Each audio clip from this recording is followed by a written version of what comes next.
আসসালামু আলাইকুম। সবাই কেমন আছো? আমি আজকে এমন একটা ভিডিও নিয়ে আসলাম যে তোমাদের সাথে আমার এই আনন্দটা শেয়ার করতে খুব ভালো লাগছে। আমরা ফেসবুকে এখন কাজ করি।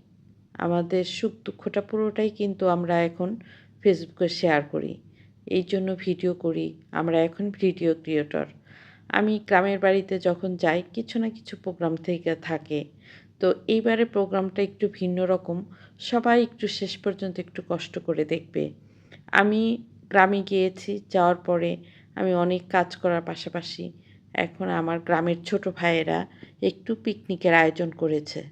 পিকনিকটা তো হয়ই স্বাভাবিক কারণে আমরা যখনই মন চাই একটু পিকনিক করে খাই।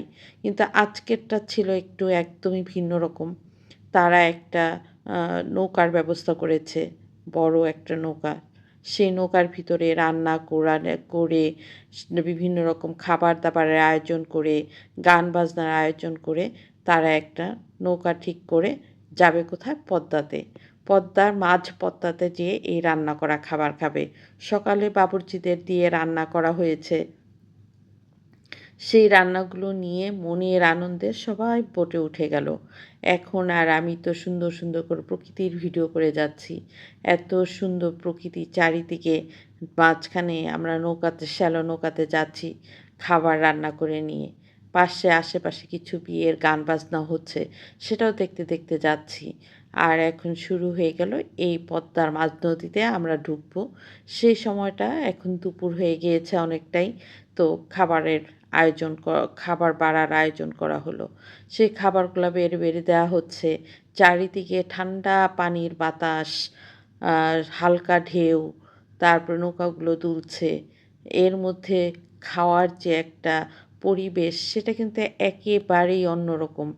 একদম পিকনিকটা ছিল ভিন্নধর্মী আর খাবারটা ছিল একটা অসাধারণ একটা টেস্টের খাবার।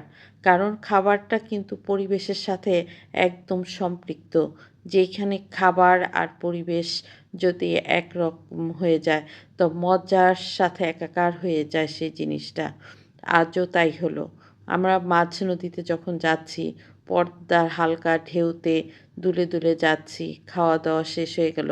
এখানে ছোট ভাইয়েরা কিছু গান বাজনাও করলো, কিন্তু আমি সেটা শোনাতে পারলাম না কারণ শ্যালো বোটের একটা আওয়াজ ছিল।